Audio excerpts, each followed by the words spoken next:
Hi, and welcome again as I take you around the nook and cranny of Nigeria. Subscribe to V Media so you don't miss out on news on the go. Like and comment on our videos and be part of the inclusivity of the V family. Welcome aboard, guys. Let's go. How shutdown of national grid threatened Nigeria's security. Exports. There were indications yesterday that the shutdown of Nigeria's national grid by workers under the aegis of National Union of Electricity Employees (NUEE) puts the nation's security at great risk, according to experts. Recall that the nation is currently experiencing its worst form of insecurity, including insurgency, banditry, kidnapping, and other violent crimes. Reviewing the situation yesterday, the experts said the shutdown amounted to sabotage and serious threat to the nation's security. They listed security facilities that could have been compromised to include the Vigiscope app, Police Situation Room app, all police command control rooms, tracking devices that need power, telephone lines which could have made it impossible for the public to reach the police to report incidents and response to distress calls. A senior police officer who spoke on the condition of anonymity described the action of the union to shut down the national grid as laughable. He said, "The reason for shutting it down is laughable. It shows how unserious people are taking security in the country. Anyone can just wake up and do whatever he likes. You said you don't want to do a promotion examination. Is that why you should shut the national grid? If they had a dispute with the federal government, it would have been a different matter. But their problem was with their employers, and they extended it to the entire nation. Don't forget that during the military era, there were some essential services that were not allowed to go on strike, and then NEPA was one of them. The union should have considered security, the economy, and other implications before handing down the directive to shut down the grid. Come to think of the security implication of shutting down the national grid, number one, when you throw the country into total blackout, you are emboldening criminal activities. When there is darkness, definitely, that is where you have increased criminal activities. That is just the reality.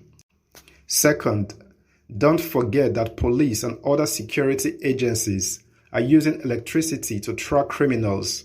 What happens to the tracking of criminals in that 1 hour is injurious.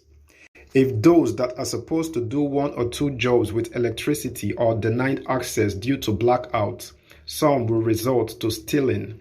Nocturnal environment is a fertile ground for crime. Also, a lot of things such as police system will be shut down. The present-day reality in the price of diesel is alarming. Nobody can buy diesel again at that particular period. Many platforms will be shut down, as well as facilities like the National Security Advisor's Office, the DSS platform, police tracking, and other systems. The police have a lot of applications. We have a particular application that when you press a button, police will get an alert and move to the directions. 2 of them are in the force headquarters. When the national grid is shut down, the systems automatically shut down. Also, we cannot receive distress calls and can't respond to distress calls. Similarly, the Managing Director and CEO, King David Security, Mr. Davidson Akimu, said, "This is a digital age and many operations are tied to power supply. We use power to effectively carry out surveillance of critical infrastructure and many locations in the country. Consequently, it becomes a serious matter to shut down the national grid because such surveillance cannot be carried out, thus putting the nation's security at risk. In other words, it weakens government's efforts to fight terrorism." Another security expert who preferred not to be named said, "The workers have the right to strike, but they should have considered security and other implications of their actions. It turned out to be very negatively impacting on many sectors of the economy." The Nigerian Bulk Electricity Trading (NBET) plc had earlier stated that electricity invoices averaged 60 billion naira monthly, translating to about 720 billion naira per year, adding that the current subsidy being incurred by government, the daily cost of the strike may over around 3 billion naira.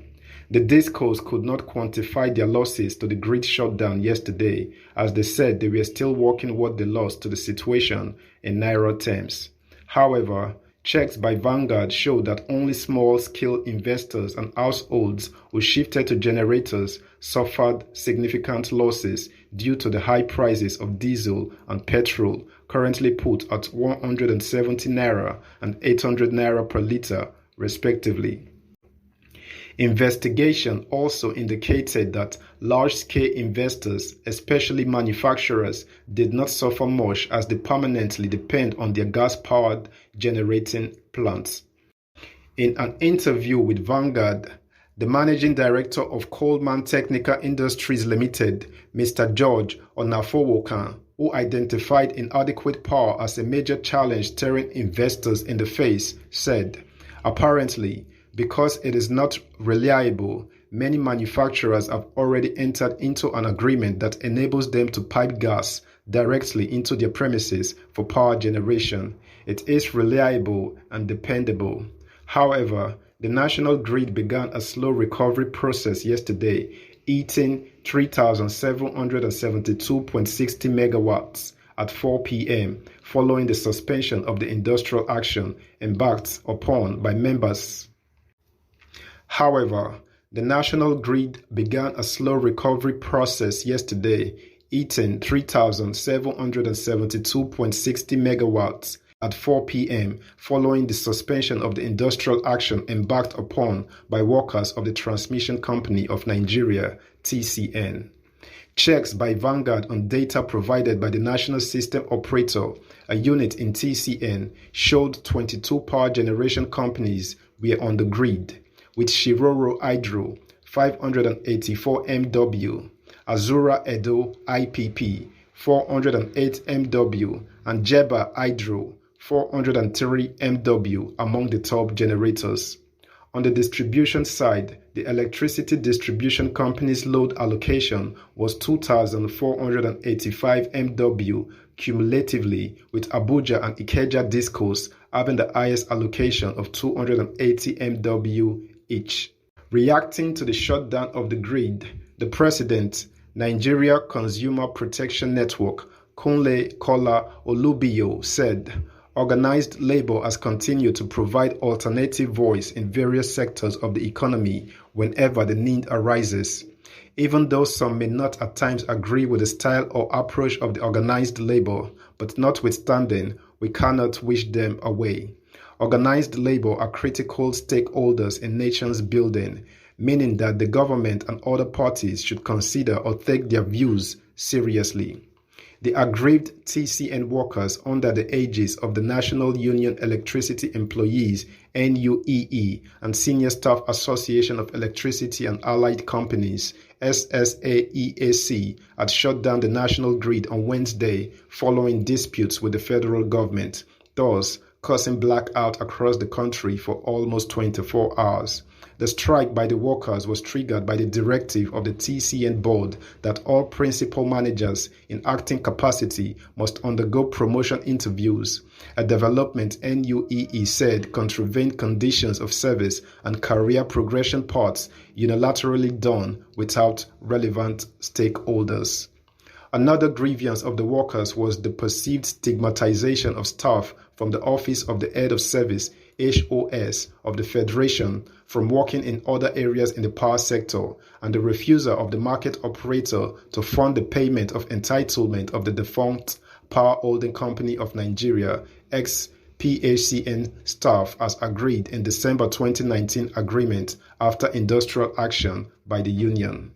Another grievance of the workers was the perceived stigmatization of staff from the Office of the Head of Service HOS of the Federation from working in other areas in the power sector, and the refusal of the market operator to fund the payment of entitlement of the defunct Power Holding Company of Nigeria (XPHCN) staff as agreed in the December 2019 agreement after industrial action by the union. But following a conciliatory meeting initiated by the federal government, the two unions suspended the action for 2 weeks to enable the government address the issues. NUEE General Secretary Joe Ajaero, in a statement after the meeting, said the parties deliberated on most of the issues in contention and ended with the following resolutions. On issue of unbundling of TCN, it was put to rest as the government denied ever contemplating such an agenda. On the issue of stigmatization of ex-PHCN workers who have been denied employment opportunities in TCN, a high-power committee was inaugurated comprising of the Ministry of Labour, Ministry of Power, Office of the Secretary to the Government of the Federation, BPE, Market Operator, Office of the Head of Service of the Federation, and the two in-house unions as members to fine-tune policy as was considered discriminatory and unacceptable and revert back immediately. Payment of outstanding arrears of privatization. The Ministry of Power was mandated to activate a sincere process with BPE to pay the outstanding liabilities, 16-month arrears, and a comprehensive report is expected in 2 weeks. Another security expert who preferred not to be named said the workers have the right to strike, but they should have considered the security and other implications of their actions. It turned out to be very negatively impacting on many sectors of the economy. That's all we have for now, guys. Thanks for being part of the channel. I hope you have a lovely day ahead. Bye for now.